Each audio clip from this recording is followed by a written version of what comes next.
자, 창세기 한번 봅시다. 창세기 3장 15절. 지난주에도 봤죠. 우리가 창세기 3장 15절. 놀라운 거예요. 창세기 3장 15절을 뭐라고 한다고 그랬어요? 원시복음. 따라서 봅시다. 원시복음. 성경에서 첫 번째 나오는 복음이에요. 뭐예요? 이 내용 15절 다시 한번 읽어봅시다. 시작.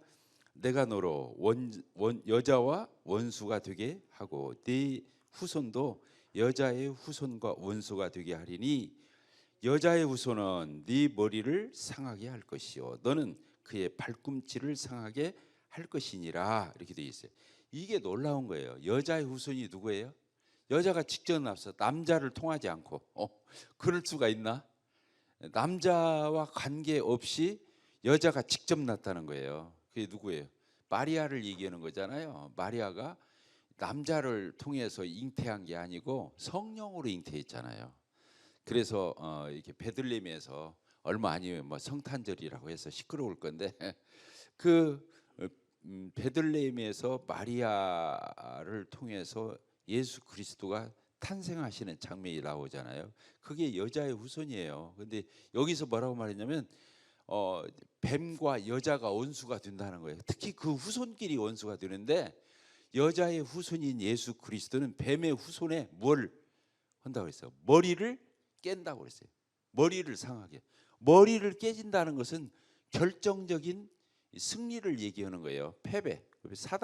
사단은 뱀의 머리가 깨져버리면 몸뚱아리나 꼬리는 움직이지만 죽은 거잖아요. 지금 사단이 아무리 역사하고 저래도 결국에 머리는 깨진 상태로 몸부림치는 거예요.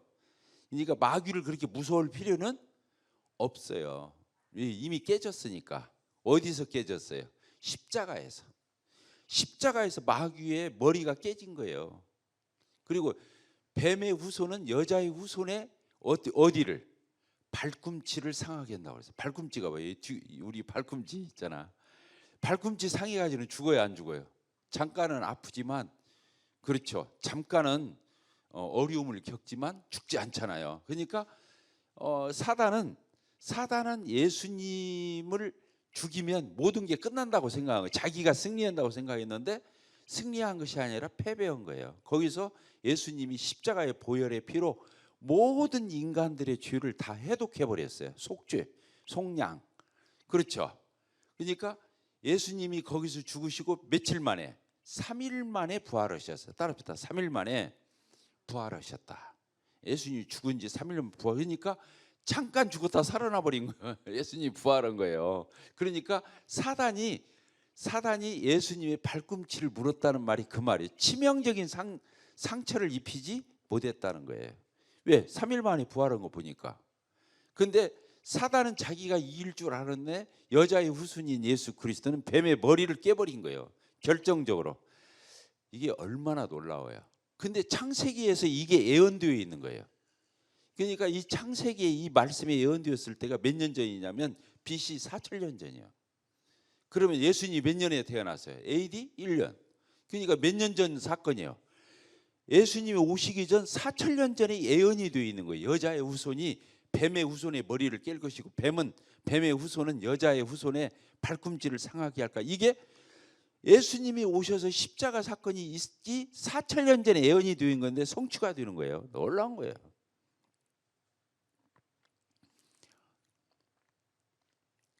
참, 그래서 여기에서 이렇게 승리했다고 하는 거, 이 승리했다고 하는 것에서 골로새서를 봅시다. 이 말이 써 있어요. 신약 성경에 예수님이 십자가로 패배한 게 아니라 승리했다는 말이 써 있다니까요. 자, 골로새서 한번 봅시다. 신약 성경 골로새서 2장 몇 절이냐?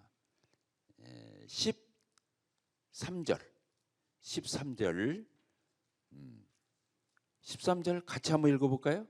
쭉 읽어봅시다. 13절 2장 13절 또 범죄와 육체의 무할례로 죽었던 너희를 하나님이 그와 함께 살리시고 우리의 모든 죄를 사하시고 우리를 거스리고 불리하게 하는 법조문 율법을 쓴 증서를 지우시고 제하여 버리사 어디에 못 박았다고 했어요? 십자가에 못 박으시고 통치자들과 권세들을 무력화하여 드러내어 구경거리로 삼으시고, 여기다 줄을 지어야 돼요. 십자가로 그들을 어떻게 했다고 했어요? 이기신. 여기 통치자들 권세들이 뭐냐면 저 마귀의 조직을 얘기하는 거예요. 마귀의 어떤 그런 체계와 조직을, 그들의 시스템을 얘기하는 건데, 여기 그들을 이겼다고 써 있잖아요. 십자가로 그들을 옛날 성경에는 승리하셨느니라 이렇게 되어 있어요. 따라서 십자가로 승리하셨다. 야, 이게 놀라운 거예요. 예수님이 피 흘리 십자가에 죽으시면 다 이루었다 했는데 그걸 승리라고 표현하고 있잖아요. 십자가로 승리했다. 이게 성경이 이걸 얘기하는 거예요. 자, 저를 따라합시다. 십자가로 승리하셨다. 모든 사람은 예수님이 십자가의 죽음으로 끝났다고 생각했잖아요. 죽으면 끝나죠.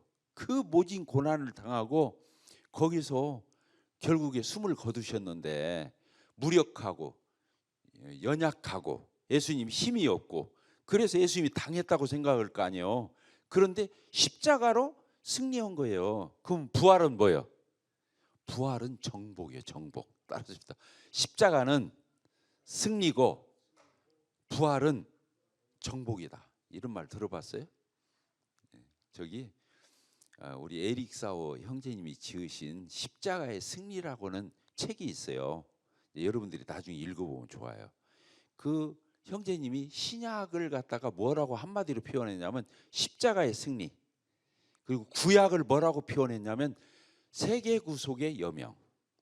세계 구속의 여명이 뭐예요? 아침에 해가 돋는 것처럼 구약에서는 예수님이 예언되어 있잖아요.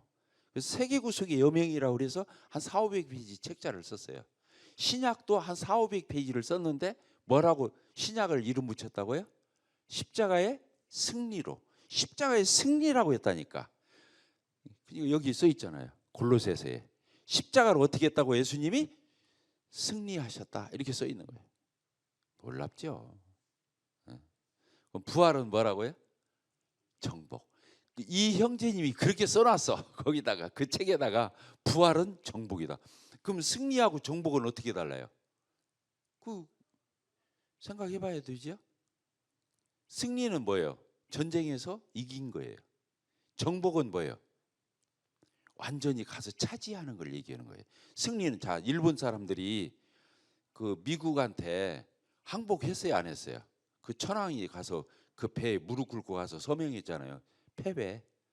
그래서 그 일본과의 전쟁이 끝났잖아요. 제2차 세계대전이 끝났는데 거기 그 조인식을 저거 황제가 무릎 꿇고 메가더 장군 앞에서 그 조인을 저게 그때 패배한 거예요. 승리, 그때 미국에서 승리해. 그리고 우리나라가 해방됐죠. 그런데 일본 사람들이 지금 다 어디 있어? 지금 천황은 패배 그 문서에다 사인하는데 일본 사람들은 지금 우리나라에 지금 그대로 있어. 이제 그때부터 어떻게 해야 돼요? 물러가야 돼. 다 하나하나 철수해야 돼, 안 해야 돼? 자기네 나라로. 그럼 우리나라가 이제 잃었던 주권을 회복하고 모든 것들을, 그 일본 사람들이 얻은 것들을 다 우리가 차지하는 거야. 그걸 정복이라고 그래요. 이해가 됩니까? 정복이라는 말 이해가 돼요? 정복은 실제로 와서 점령하는 것을 정복이라고 그래요. 이게 십자가는 깃발을 꽂는 승리고 부활은 그렇게 점령하는. 그래서 공군이 중요한 것이 뭐냐면 막 공군은 가서 미사일 쏘고 막 폭탄 쏘고 해가지고 승리를 끝내는 거예요. 공군이 그래서 중요한 거예요. 그런데 공군이 그렇게 해서 승리를 하면 누가 가서 차지해야 돼요? 육군이, 이 포병이나 육군들이 그때 이제 밀고 들어가서 그 땅을 진짜로 차지하는 거예요. 그러니까 공군은 승리를 하고 육군들은 가서 점령을 하는 거예요. 그래야 진짜 승리가 되잖아요. 아유, 어렵다. 이런 말을 알아들어야 돼. 이런 말을 알아들어야지. 자, 우리가 십자가에 죽으신 예수님이 내 죄를 다 사으셔서 우리를 구원하셨잖아요. 구속. 그 마귀가 들여온 죄로 말미암는 사망, 멸망, 이것을 예수님이 십자가로 다 이루셔서 이게 다 이루었다고 죽으신 거예요. 근데 거기서 끝난 게 아니라 3일 만에 어떻게 했다고요? 사망 권세를 이기고 승리하신 거예요. 승리했는데 그걸로 끝나는 게 아니라 3일 만에 부활하셔서 우리가 뭘 받았냐면 부활의 첫 열매. 따라합시다. 부활의 첫 열매. 예수님이 부활하시면서 천열매로 뭘 줬냐면 선물로 우리가 전쟁에서 승리하면 전리품을 얻거든요. 그래요, 안 그래요? 전리품, 그 땅을 점령하게 되면 그 땅에 있는 그 좋은 것들을 다 차지하잖아요. 그 전리품이 선물이에요. 전쟁의 승리의 선물이 뭐냐면 전리품이에요. 그러니까 뭐냐면 예수님이 십자가에 죽으시고 승리하시고 부활로서 정복하셨는데 그 부활의 첫 열매가 뭐냐면 선물이 뭐냐면 성령인 거예요. 답이다. 성령님. 그래서 예수님이 죽으시고 부활해서 구속을 성취하시고 난 뒤에 성령이 오셔서 구원의 역사를 실제로 이루는, 이게 성령을 선물로 표현하고 있어. 주사함을 받았을 때 주는 선물. 성령이 뭔 일을 하냐면 정복하는 일을 하는 거예요. 자, 지금 우리는 모든 죄를 예수님의 십자가의 보혈의 피로 과거, 현재, 미래 모든 인간들의 죄를 다 예수님이 사했어요. 그래서 죄를 이기셨어요. 죄를 이기셨어. 그런데 그래서 우리가 칭의, 의롭다함을 받은 거예요. 따릅시다. 칭의. 칭의가 뭐냐면 의롭다고 칭해 주는 거예요. 한번 쓸 수 있을지 모르겠네. 하도 이게 복잡해서. 칭의가 뭐 이렇게 하고 뭐 어찌 이렇게 써. 그런데 이 의자는 이게 옳을 의자잖아요. 옳다고 칭해 준다는 거예요. 칭하다. 칭의. 옳다고 칭해 주는 거예요. 호칭. 헐찍이 칭자예요. 이해가 됩니까? 그러니까 예수님을 영접한 사람은 하나님께서 너 의로워 이렇게 칭해 준다는 거예요. 그걸 칭의 그러는 거예요. 따라합시다. 칭의. 예. 의롭다고 칭해 주는 거예요. 구원 받아도 우리 죄 져요, 안 져요? 죄를 짓는데도 의롭다고 그러는 거예요. 왜? 예수님이 영원히 죄를 다 속죄했기 때문에. 그것도 예수님이 갚아준 거야. 앞으로 지을 놈도 갚아준 거야. 놀라운 거예요. 그래서 그걸 다른 말로는 영원한 속죄 그러는 거예요. 따릅시다. 영원한 속죄. 예수님 우리 죄를 과거에 지은 놈만 없앤 게 아니야. 앞으로 지을 놈도 갚아놓은 거예요. 그래서 예수님을 믿으면 뭐라고 그런 거예요? 칭의. 의롭다고 칭해요. 죄를 짓는데 오늘도 부부싸움 하고 왔어. 죄 졌어요, 안 졌어요? 제가 싸움 했다는 게 아니고 또 뭔 사연이 있어 또 싸움했을까 그런 생각할까. 예를 들면 그렇다 그거예요. 부부싸움을 하고 뭐 지금 오늘 죄 졌잖아. 근데도 너는 의로워 그런 거야. 다시 너는 의로워. 하나님이 너는 거룩해. 그래서 성도라고 불러주는 거예요. 칭의를 받은 사람을 뭐라고 부르냐면요, 성도. 알겠죠? 이 성자가 거룩할 성자에 무리도자를 써가지고 성도라고 불러주는 거예요. 성도 이렇게 불러주는 거예요. 거룩한 사람, 거룩한 무리 이런 뜻이거든요. 그래서 우리를 거룩하다 이렇게 불러주는 거예요. 아이고 우리가 보면 어떻게 거룩해.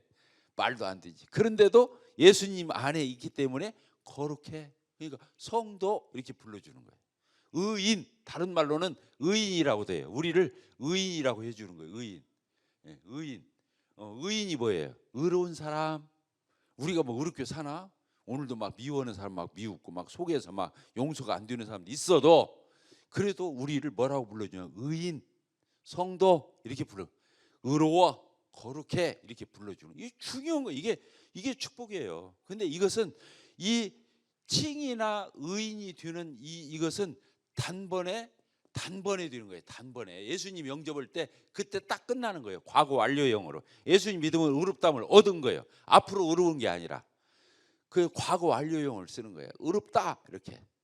그런데 여기서 이제 중요한 게 뭐냐면 이렇게 이제 단번에 그 순간에 완료가 되는데 구원 받으면 또 살아야 돼, 안 살아야 돼요? 살아야 돼. 그걸 성화라고 그래. 성화. 칭의를 얻은 사람은 그걸로 끝나는 게 아니에요. 거룩한 의인이, 자 저를 봅시다. 의인은 의인답게 살아야 하는 거예요. 성도는 성도답게 살아야 하는 거예요. 그리스도인은 그리스도인, 예수님 믿으면 그리스도인이 되고 성도가 되고 의인이 되지만 그렇게 답게 사는 것은 숙제인 거예요. 알겠죠? 그것을 뭐라고 한다고요? 성화. 성화. 이 거룩할 성자에 변화한다. 매일매일 예수님 닮아간다. 이런 의미로 성화라는 단어를 쓰는 거예요. 자, 오늘 하루하루 우리가 예수님을 영접한 사람은 나의 의롭다함 얻었어. 나 천국 가. 그러고 끝나는 게 아니요. 이단이요.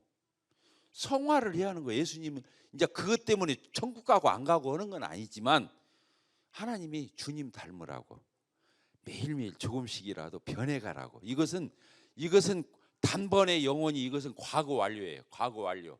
근데 과거 완료인데 성화는 ing야. 매일같이 주님 오시는 날까지 내가 예수님을 영접했으면 변화되어 가야 하는 거예요. 알겠죠? 이걸 현재 구원이라고 그래. 따라합시다. 현재 구원. 이루어가는 구원. 이것은 이루어진 구원. 예수님 영접할 때 이루어져 버렸어. 이루어진 구원. 이것은 현재 구원. 다른 말로는 뭐라고 한다고? 이루어가는 구원. 이루어진 구원, 이루어가는 구원. 이렇게 매일매일 주님을 닮아가고 성장하고 또 이렇게 더 내가 이게 변모해가는 이런 것들을 중요한 거예요. 그리고 이제 내가 죽는 날 아니면 예수님이 오시는 날 그걸 영화라고 그래요. 영화. 따라합시다. 영화. 그때는 죄하고 전혀 상관없는 세상에 내가 들어가는 거예요. 지금은 죄를 이겨먹어야 돼. 이제 의인이 의인답게 해서 죄를 이겨먹어야 돼. 아니 그리고 또 하나님의 의도대로 하나님의 뜻대로 우리가 어떻게 돼? 순종해 가고 또 적극적으로 선하게 살고 주님을 닮아간다는 게 그런 거잖아요. 그렇게 살아가는 거예요. 그래서 선을 행하고 죄를 이겨먹고 100% 그렇게 한다 그 말이 아니라 그런 옛날에는 백전백패 그냥 죄 가운데 살았잖아요. 죄의식도 없이. 근데 이제 구원받은 사람은 하나하나 변화되어 이 ing가 중요한 거예요. 하루아침에 죄 안 짓고 막 천사처럼 우리가 그렇게 된다 이 말이 아니고 매일매일 변화되어 가는데 이게 놀라운 거예요. 답시다. 변화. 그걸 성화라고 그래요. 그래서 우리 성도들 이게 예배당에서 보면 어때요? 성화되어 가는 성도들은 얼굴도 밝고 편안하게 보이고 또 그렇게 보입니까? 안 보입니까? 우리 교회 와서 밥 먹으면서 보면 그래요 안 그래요? 그게 성화되어 가기 때문에 그런 거예요. 자 됐죠? 그걸 뭐라고 하냐면 정복이라고 그런 거예요. 그러니까 칭의는 승리고 성화는 정복인 거예요. 뭘로 말미암아? 내 힘으로가 아니라 아까 성령으로. 아까 부활은 정복이라고 그랬잖아요. 부활의 첫 열매가 뭐라고 그랬어요? 성령. 답시다. 부활의 첫 열매. 성령. 이게 성령님이 주시는 그 힘과 능력으로 내가 죄를 이겨먹고 또 하나님이 원하는 방향으로 순종하면서 살아갈 수 있는 그 힘, 이걸 성령께서 주시는 거예요. 오늘 이게 굉장히 신학적인 주제예요. 제가 지금 이렇게 편하게 얘기하는 거지만 굉장히 이게 중요한 하나님의 말씀의 핵심이 담겨져 있는 거예요. 그래서 성도가 균형을 갖추는 거예요. 과거 완료 구원 뭐예요? 이미 의롭다함 얻은 거예요. 따라합시다. 이미 의롭다함 얻었다. 예수님을 믿으면 의롭다함 얻은 거예요. 그 다음에 의롭다함 얻고 끝나는 게 아니라 어떻게 돼요? 의인답게 살고 성도답게 사는 삶, 죄를 이겨먹는 삶, 하나님의 뜻을 행하는 삶, 이걸 얘기하는 거예요. 그걸 뭐라고 한다고요? 정복. 자, 십자가는 승리. 따라서 크게 보세요. 잠 덜 깨시구만. 자, 십자가는 승리다. 부활은 정복이다. 자, 칭의는 의롭다함 얻는 칭의는 뭐라고요? 승리. 그다음에 정복이 뭐예요? 성화한 거예요. 죄를 이겨먹으니까 승리 정복하는 거예요. 하나하나 정복해 가는 거예요. 하나님의 뜻대로 사는 이 영역을 넓혀가는 거예요. 그래서 성화는 성장하고 발전하고 내가 더 성숙의 경지에 이르러야 되는 거예요. 주님을 더 닮아가야지. 중요한 거예요. 그리고 나중에 이제 내가 죽는 날, 주님이 나를 데리러 오시는 날, 나는 죄와 전혀 상관없는 세상에 내가 가는 거예요. 그걸 뭐라고 한다고요? 영화. 영화. 죄와 전혀 상관없는 그 지점에 들어가는 거예요. 멋지죠? 안 멋진가 보다. 이게 이 성경이 이렇게 놀라운 거예요. 그래서 여기에서 말하는 여자의 후손인 예수 그리스도가 뱀의 후손이 저 마귀의 머리를 깨버리고 승리한 것은 부활로서 승리한 게 아니고 십자가로 승리한 거예요. 마귀가 가져온 모든 죄를 해독하고 끝내버린 거예요. 부활로서 입증한 거예요. 부활로서 입증. 답니다. 부활로서 입증했다. 십자가에 죽은 게 약해서 죽은 것도 아니고 부족해서 죽은 것도 아니고 취약해서 그분이 실패하고 이게 한 게 아니에요. 패배한 게 아니에요. 십자가 도리어 승리했어. 마귀가 가져온 모든 죄를 사해버렸으니까 십자가의 피로. 그리고 부활은 뭐라고요? 정복. 입증이자 정복. 그래서 복음의 핵심은 십자가와 부활인 거예요. 답이다. 십자가와 부활. 십자가는 죄사함. 부활은 뭐예요? 죄를 이기먹는 정복, 성화의 과정이 그 안에 내포되어 있는 거예요. 부활의 능력으로. 십자가의 은혜와 부활의 능력으로. 그래서 주님을 이 교회에서 섬기는 모든 삶은 십자가의 은혜로 해야 돼요. 그리고 부활의 능력으로 이걸 적극적인 힘을 가지고 주님이 주시는 힘으로 봉사도 하고 헌신도 하고 주님을 섬기는 그 섬김의 삶을 사는 거예요. 내 힘으로는 또 지치니까 안 되는 거예요. 아시겠죠? 그러니까 예수님이 주시는 성령님이 주시는 힘으로 봉사를 하는 사람은 주님을 섬기면 섬길수록 더 밝아져. 피곤한 게 아니라. 그런 얘기도 우리 교회 아버니까 막 토요일 날 점심 먹지 저녁 먹지 주일 날 좀 있으면 또 애찬하지. 아이고 우리 자매님들 얼마나 피곤해서 큰일 났다.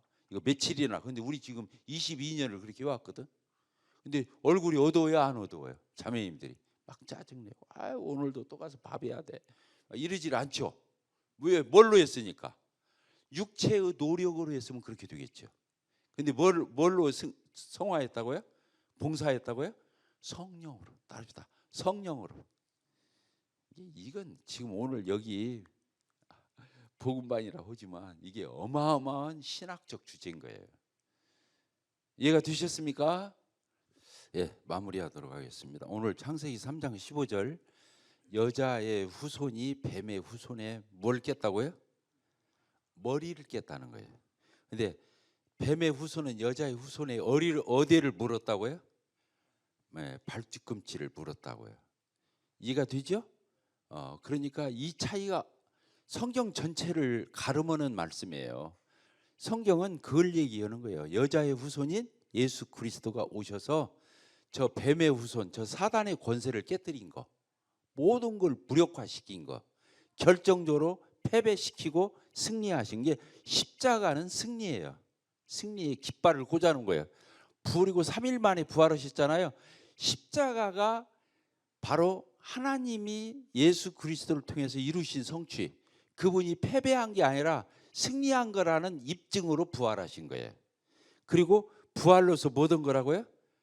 정복. 부활의 첫 열매가 성령이기 때문에 성령님을 주셔서 그 성령으로 말미암아 승리하는 삶을 살도록, 알겠죠? 죄를 이기는 삶을 살도록, 또 하나님의 뜻에 순종하는 삶을 살 수 있도록 하는 거. 그래서 예수님이 십자가에서 이루신 것을 뭘로 취하는 거예요? 내가. 예수님이 십자가에 다 이루는 걸 내가 뭘로 취하는 거예요? 내 것으로. 믿음. 알겠죠? 그리고 또 성령님을 우리에게 주셔서 아까 죄를 정복하고 하나님 뜻대로 살 수 있는 힘을 주셨는데 이건 뭘로 취하는 거예요? 네? 이걸 뭘로 취하는 거예요? 그것도 믿음이에요. 내 안에 누가 계시다? 성령님이 계시다. 그리고 또 한 가지, 성령님이 인도하신다. 성령님이 책임지신다. 성령님이 나를 이끄신다. 나를 위로하시고 격려하시고, 내가 죄를 지으면 탄식하시고, 내가 또 하나님 뜻에 순종하면 기뻐하시고. 그래서 성령님이 보혜사가 되셔서 전인격적으로 우리를 간섭해 가시는 거예요. 누구를 닮아가도록? 그리스도의 형상을 닮아가도록. 그것도 믿음으로 취하는 거예요. 근데 이제 보통 구원은 뭘로 받고? 믿음으로 받고. 성화는 뭘로 오는 거예요? 순종으로 하는 거예요. 따릅시다. 순종. 그러니까 순종이 결국에 믿음이에요. 믿음의 다른 표현이 순종인 거예요. 그러니까 믿음이 있다고 하면서 순종을 않는 것은 논리적 모순인 거예요. 로마서에서는 믿어 순종케 하나니 이렇게 써 있는 거예요. 따라서 봅시다. 믿어 순종케 한다. 믿음은 있다고 하면서 순종이 안 나와. 그래서 야고보서에서 말씀하신 대로 행함이 없는 믿음은 죽은 믿음, 진짜 믿음 아니라는 거예요. 이해가 됐죠? 그래서 이 여자의 후손인 창세기 3장 15절에 나와 있는 이 말씀은 성경 전체를 가름하는 원시복음이라고 그러는 거예요.